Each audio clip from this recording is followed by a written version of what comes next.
Bonjour à tous, j'espère que vous allez bien. Ici Dinoraptor pour cette nouvelle vidéo, nouveau top 10 aujourd'hui. Juste après, j'essaierai de vous poster un match de mon format qui se veut stratégique 7ème génération.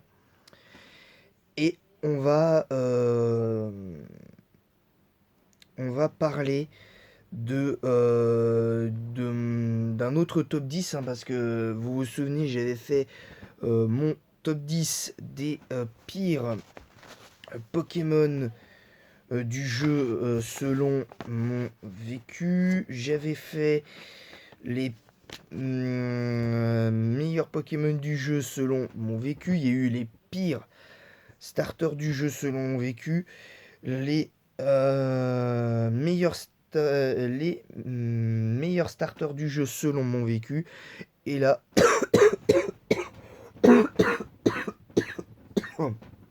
et là aujourd'hui, on va faire un top 10 un peu particulier. Là, on va parler entièrement stratégique. On va parler d'un point de vue entièrement stratégique. Et on va parler selon moi, des 10 pires Pokémon du jeu en stratégie, selon mon vécu dans les jeux Pokémon. Alors, je m'explique avant de commencer. Ce top 10, là par contre, est évolutif aussi, comme les autres. Top 10, évidemment. Mais je précise également que, encore une fois, si vous voyez votre Pokémon dans ce top 10,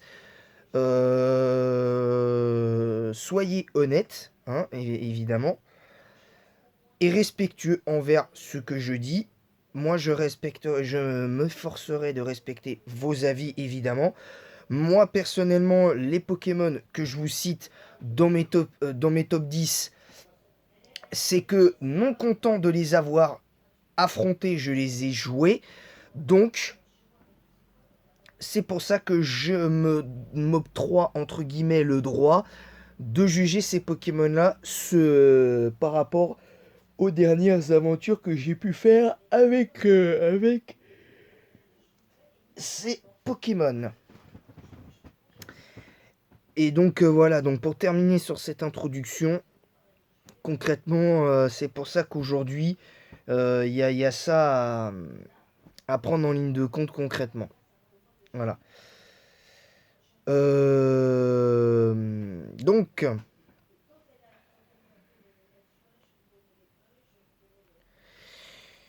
euh,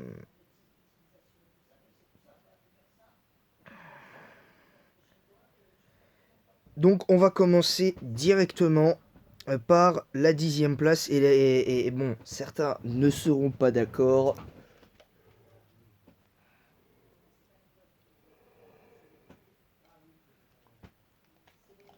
Certains ne seront pas d'accord. Mais honnêtement, quand je fais cette vidéo, c'est pas que j'en ai que faire. C'est que c'est les Pokémon que j'ai choisis dans ce top parce que je les ai joués et je considère qu'ils ne sont pas euh, très très forts. Voilà. On va commencer par un Pokémon dont j'avais déjà parlé dans un précédent top 10, en l'occurrence les pires starters du jeu. Je le mets 10e de ce classement, Clamiral, parce que pour moi, techniquement, il n'a pas un si mauvais move pool que ça. Et pour moi, ce qui dessert un petit peu, encore une fois, en stratégie, ce qui dessert un peu euh, Clamiral, c'est que Clamiral, le problème, c'est que je trouve les stats pas adaptées à ce qu'il est capable de faire. Et pour moi, comme son move pool a l'air plus orienté physique que spécial, et que j'ai déjà essayé de jouer Clamiral spécial une fois, et Clamiral spécial, c'est une catastrophe. Déjà que physique, c'est pas fou, mais alors spécial, c'est une véritable catastrophe. D'autant que Il n'y a aucune attaque insecte spéciale qui peut lui permettre de faire mal. En l'occurrence Bourdon. Donc il n'y a pas accès, donc voilà. Bref. Clamiral, le seul problème qu'il a, c'est que pour moi, je trouve que la stat d'attaque spéciale qu'il a, elle aurait dû être en vitesse. Parce que même si tu as accès à Aquajet, l'avantage c'est qu'avec Aquajet, en étant beaucoup plus rapide, bah, ça servirait un petit peu plus et ce serait plus simple. Tandis qu'un Pokémon qui est pourtant euh, presque aussi lent euh, en tant que starter que lui, bah, c'est Pingoléon.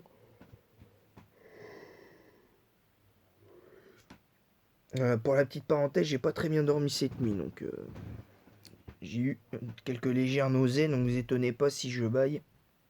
J'ai pas pu dormir avant 2h30 du matin. Bref. Euh, Pingoléon est meilleur dans ce rôle-là. Parce que lui, il a accès à Aquajet également. Mais le truc, c'est qu'il a accès à Aquajet. Mais voilà, seulement, les stats sont beaucoup mieux faites. Sont beaucoup mieux équilibrées. Et, et le move pool, bien que limité, de Pingoléon, bah, lui, il a ce qu'il faut.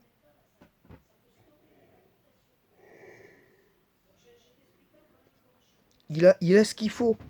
Donc concrètement, il sait, il sait faire quelques trucs. Donc voilà, donc l'amiral, pour moi, c'est pas le pire Pokémon du jeu pour moi en stratégie, parce que pour moi, il y a moyen de l'optimiser et je continuerai à faire des aventures de Noir de Blanc 2 avec ce Pokémon pour justement savoir si je suis capable de le rendre un peu meilleur. Je dis pas forcément ultra fort, mais voilà, que je puisse le rendre mieux que ce qu'il est déjà.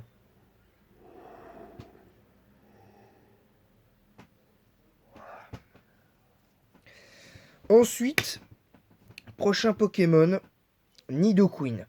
Nidoqueen était à la 9ème place parce que c'est pas un mauvais Pokémon en soi pour moi, Nidoqueen, pardon.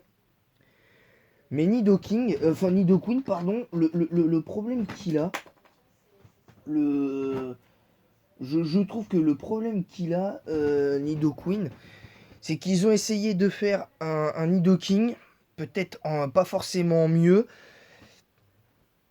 mais le résultat,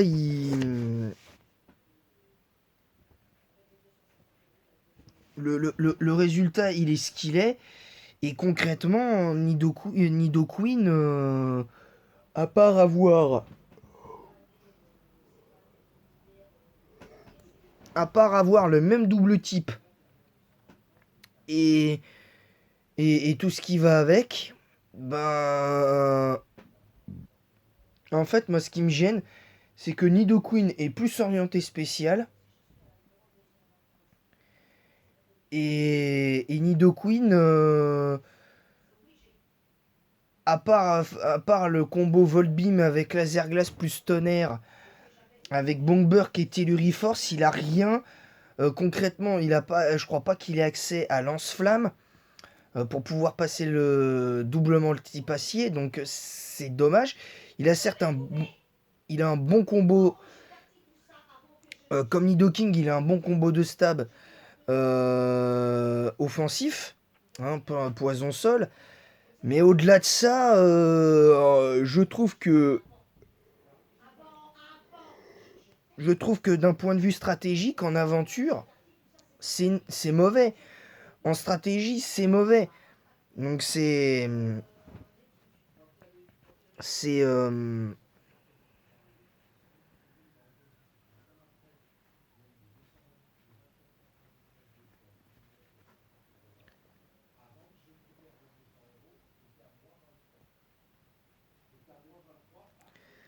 donc je me dis que je me dis que d'un certain côté, on peut considérer Nidoqueen comme un Pokémon sur lequel on peut compter éventuellement dans les teams bulky, mais, mais sans pour autant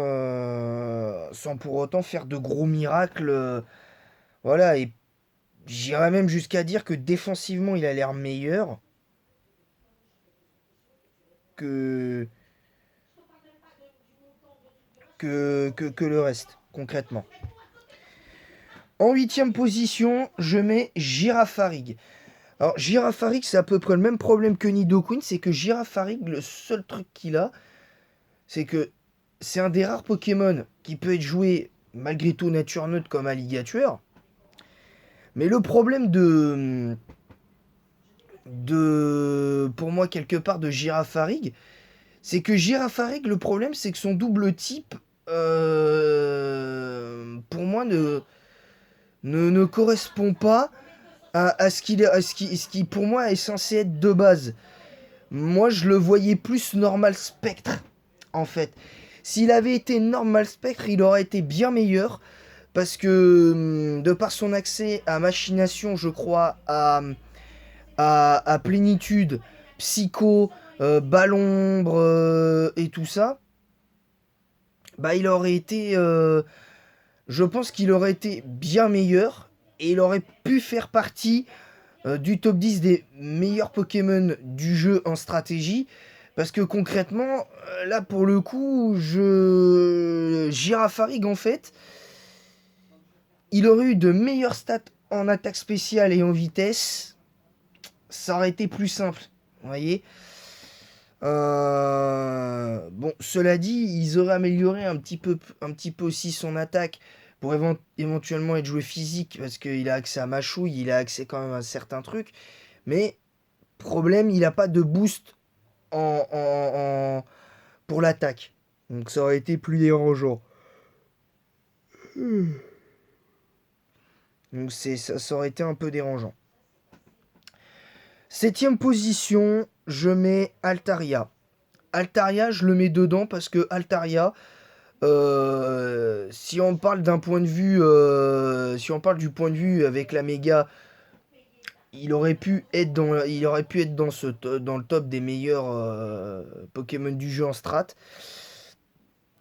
Mais je me suis rendu compte pas plus tard qu'hier que Mega Altaria, sans pour autant, enfin Altaria sans la méga, il vaut pas grand chose. Et là, je parle uniquement d'Altaria de base. Mais même quelque part, Mega Altaria, je vais le mettre dedans aussi, parce que je trouve que Mega Altaria, il est pas fou en fait. Il est pas fou. Parce que il a le type Dragonfest qui pour moi aurait dû être déjà le cas à partir du moment où il y a eu la 6ème génération.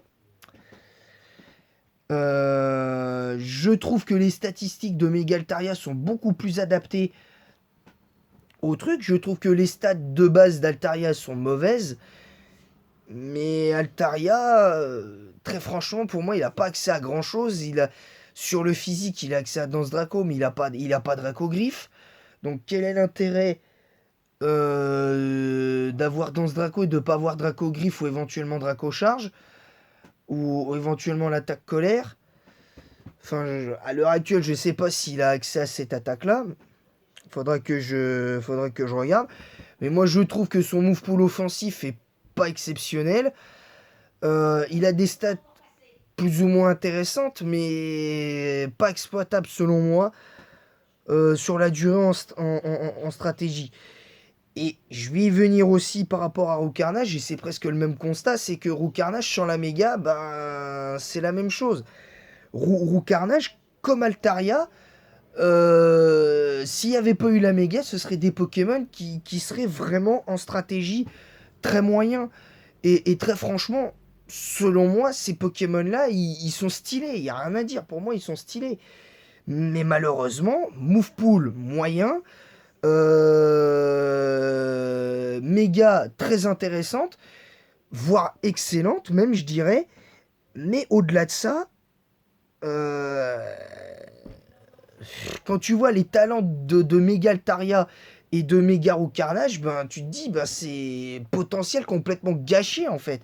Tu vois, potentiel complètement gâché derrière. En cinquième position, il y en a, ils ne seront pas d'accord, mais moi je suis désolé, mais moi je mets Pyrobut, parce que Pyrobut, sans le talent libéraux, est-ce qu'il aurait été Uber? Bah non, clairement non. Parce que le move pool de Pyrobut est clairement trop limité pour moi.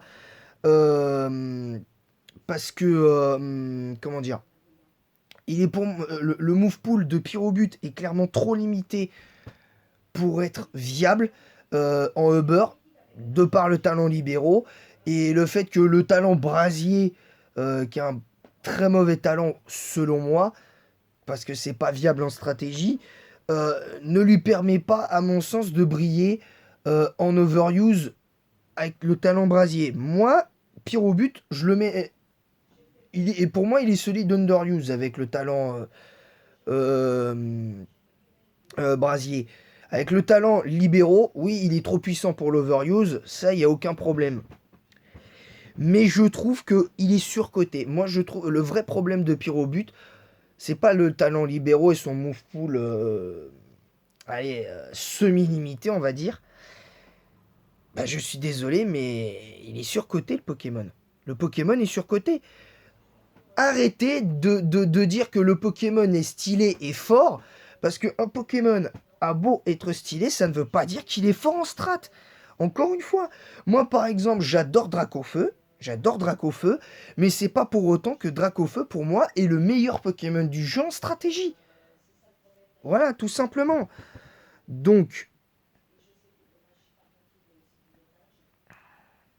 donc,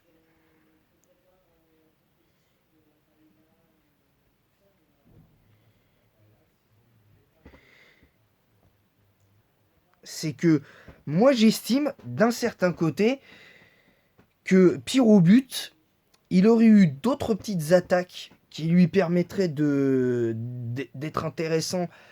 Un, un accès. Alors, je sais pas si actuellement il a accès à séisme, mais un accès à séisme en plus de ballon brûlant, un set avec demi-tour ballon brûlant et tout ça, ça avec demi-tour et tout, ça pourrait. Ballon brûlant, demi-tour.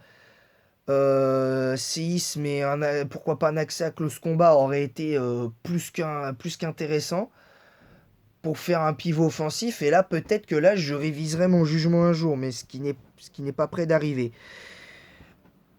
Donc tout ça pour dire que moi, Pyrobut, pourtant j'adore ce Pokémon. Je suis d'accord sur le fait qu'il est stylé, mais pour moi, il n'est pas si fort que ça en stratégie. Parce que j'ai fait des matchs Uber sur Shodan, et Pyrobut, je suis désolé, il est facile à revenge kill. Avec certains Pokémon de type eau, justement, comme Hydreigon, qui est capable de revenge kill à fond la caisse le Pokémon. Je me souviens que quand le talent libéraux a été révélé et que Pyrobut a commencé à devenir un petit peu plus, entre guillemets, grâce au talent libéraux, un petit peu plus puissant en stratégie, je me souviens que j'avais fait un match sur le simulateur Shodown avec un... Je sais plus quel Pokémon, avec Lanceurien, Toise, il met une belle volée à Pyrobut. Et je peux vous garantir que si jamais il y a un jour un suspect test de Lanceurien et qu'il est mis en Uber, je peux vous garantir que Lanceurien écrase en tout point pour moi euh, Pyrobut. Parce que Lanceurien, il a un avantage certain sur les autres, enfin notamment sur Pyrobut, et c'est bien triste, voilà. Et surtout, ce que je trouve dommage quelque part avec Pyrobut, c'est qu'il n'ait pas accès à une attaque qui lui permettrait justement de passer des Pokémon du style Lanceurien, qui est capable de faire anti sur le physique, qui a accès à Ballombre. Vous voyez, il n'a pas accès à des attaques qui lui permettraient de passer le type spectre. Enfin, de mémoire, il n'a pas accès à des attaques qui lui permettraient de passer le type spectre. Donc, et ça pour moi, c'est un vrai point faible. Et Et très honnêtement, le fait de le surcoter à ce point-là, de par le talent libéraux, ben pour moi, ça ne.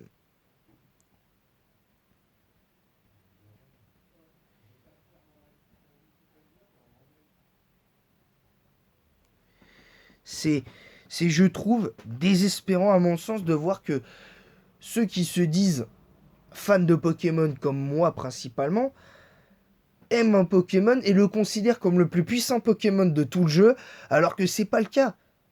Non, faut pas se baser sur l'animé ou autre chose. Faut voir aussi le contexte aussi.